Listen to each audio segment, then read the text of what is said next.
People often respond to the way you address them, meaning that if you speak to someone kindly and positively, they will try to meet that expectation, even if they don't fully believe it themselves. For example, if you say, "Aren't you wonderful? Aren't you amazing? You're so beautiful and so bright," people will try, even if they don't see themselves that way.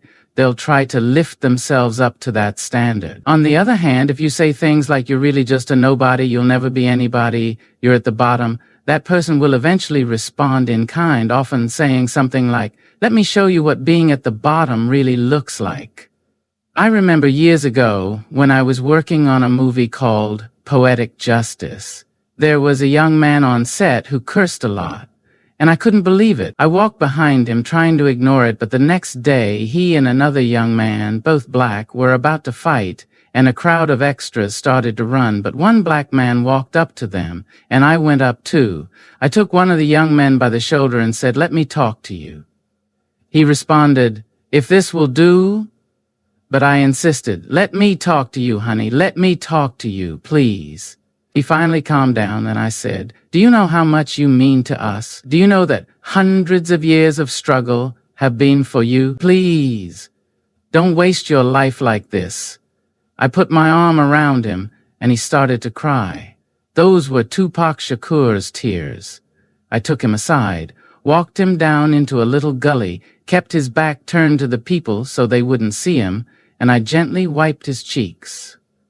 Over the next week, every time I passed by, he would say, "Good morning, Miss Angela." This experience reminded me of how important it is to speak to one another with respect and courtesy. You can't imagine what a small act of kindness or consideration can do for another person, and you certainly don't know what it might do for you.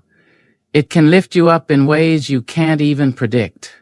I've tried many things in my life, and I've failed at some and succeeded at others, but what I admire about you is that you approach everything with such passion. When I look at all the things you've done, journalist, poet, writer, actor, producer, I see that it shows a remarkable confidence in yourself and a willingness to take risks, even the risk of failure. Yes, failure is part of the journey.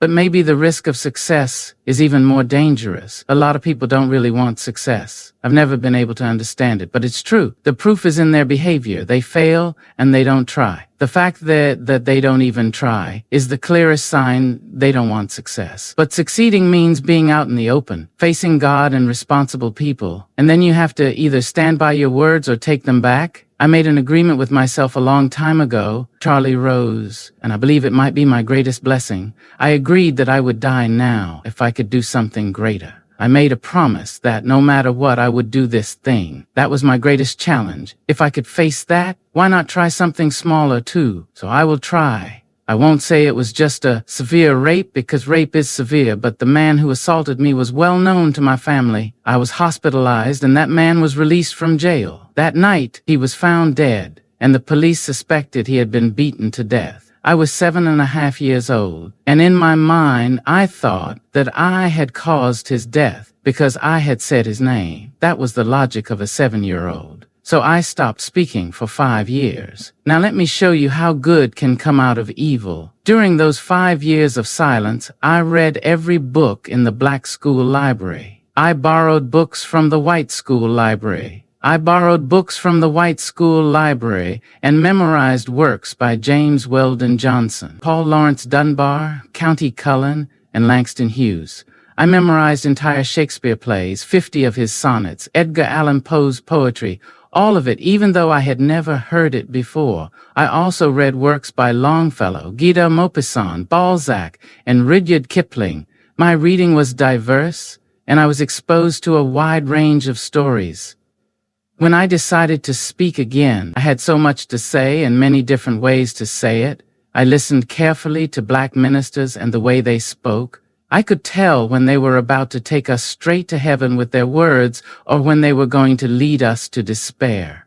I understood that rhythm, that melody, and it helped me learn how to use words in powerful ways. Out of this tragedy, which was a form of evil, I avoided becoming cynical.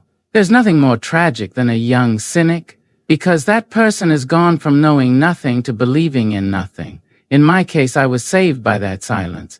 I was able to draw strength from the human experience, the disappointments and triumphs, and from that, I was able to rise above it all.